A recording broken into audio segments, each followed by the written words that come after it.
योनि कैंसर 101 प्रकार, कारण, लक्षण और उपचार। योनि कैंसर सबसे दुर्लभ स्त्री रोग संबंधी कैंसरों में से एक है, जो महिलाओं में होने वाले सभी कैंसर का 1% से भी कम है। यह आमतौर पर 60 वर्ष से अधिक उम्र के लोगों को प्रभावित करता है और अक्सर बिना किसी शुरुआती चेतावनी के विकसित होता है। इस वजह से कई मामलों का पता नियमित पेल्विक परीक्षाओं के दौरान चलता है, न कि ध्यान देने योग्य लक्षणों के जरिए। ये बीमारी आमतौर पर योनि की परत में शुरू होती है और बढ़ने में सालों लग सकते हैं, जो अक्सर क्रॉनिक HPV संक्रमण या गर्भाशय ग्रीवा संबंधी असमानताओं के इतिहास से जुड़ा होता है। धूम्रपान और जन्म से पहले कुछ हार्मोनल जोखिम जैसे अन्य जोखिम कारक भी इसके विकास में भूमिका निभा सकते हैं। ये ब्लॉग योनि कैंसर के कारणों, प्रकारों, लक्षणों और उपचार विकल्पों को विस्तार से बताता है। योनि कैंसर क्या है?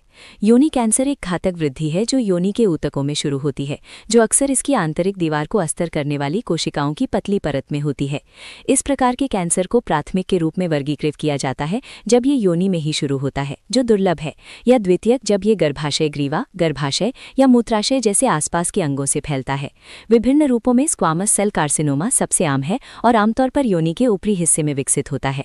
कम बार योनि कैंसर ग्रंथि कोशिकाओं, संयोजी ऊतकों या मेलानोसाइट से उत्पन्न हो सकता है, जिससे एडेनोकार्सिनोमा, सार्कोमा या मेलेनोमा जैसे अन्य प्रकार हो सकते हैं। कैंसर का चरण इस आधार पर निर्धारित होता है कि ये योनि की दीवार से आसपास के ऊतकों या दूर के अंगों तक कितनी दूर तक फैल गया है। जैसे जैसे स्थिति बढ़ती है, ये मूत्राशय, मलाशय या श्रोणि की दीवार जैसी आसपास की संरचनाओं पर आक्रमण कर सकता है। योनि कैंसर के प्रकार क्या हैं?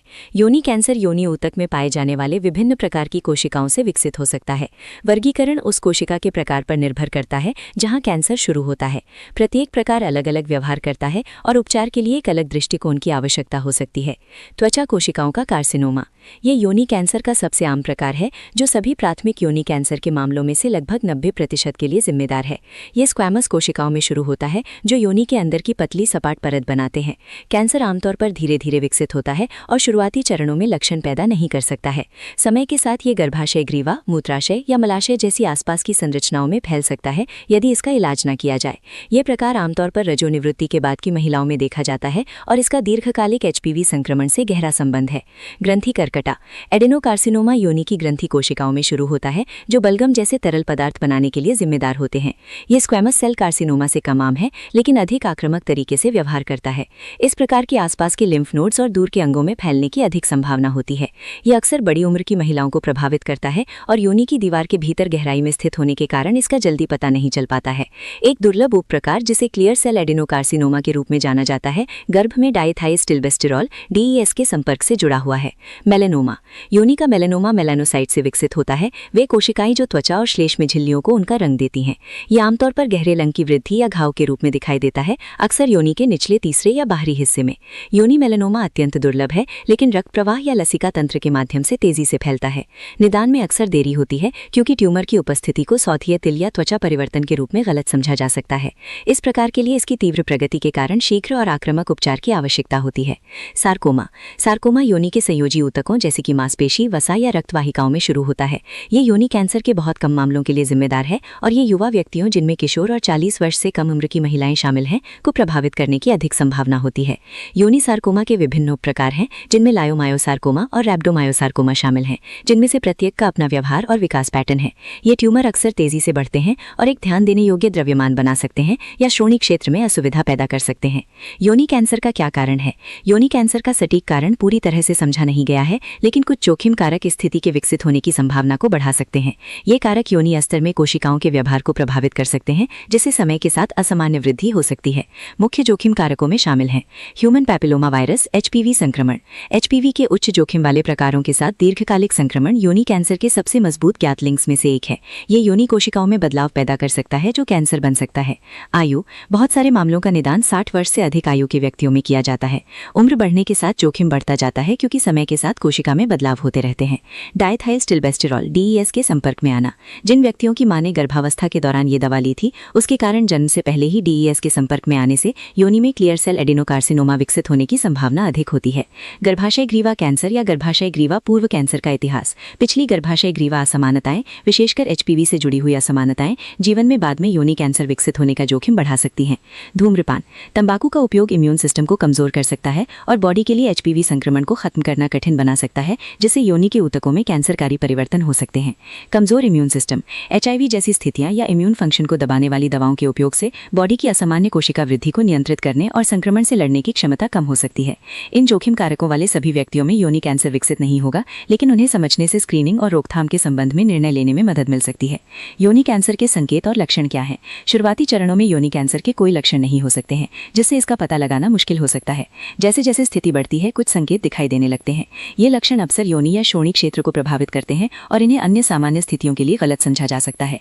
किसी भी असामान्य परिवर्तन का मूल्यांकन किसी व्यक्तिगत पेशेवर द्वारा किया जाना चाहिए, खासतौर पर यदि वे बने रहते हैं। सामान्य संकेत और लक्षणों में शामिल हैं: असामान्य योनि से रक्तस्राव, विशेषकर रजोनिवृत्ति के बाद या मासिक धर्म के बीच। योनि स्राव पानी वाला, रक्ती या दुर्गंधयुक्त हो। योनि में गांठ या वृद्धि जिसे महसूस किया जा सकता है या देखा जा सकता है। यौन क्रिया के दौरान दर्द या बेचैनी। पेल्विक या योनि में दर्द जो ठीक नहीं होता।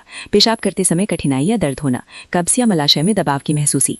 इनमें से कुछ लक्षण अन्य स्वास्थ्य स्थितियों से जुड़े हो सकते हैं, लेकिन उनकी मौजूदगी को नजरअंदाज नहीं किया जाना चाहिए। शुरुआती जांच से कारण का पता लगाने और जरूरत पड़ने पर समय पर उपचार करने में मदद मिल सकती है। योनि कैंसर का निदान कैसे किया जाता है?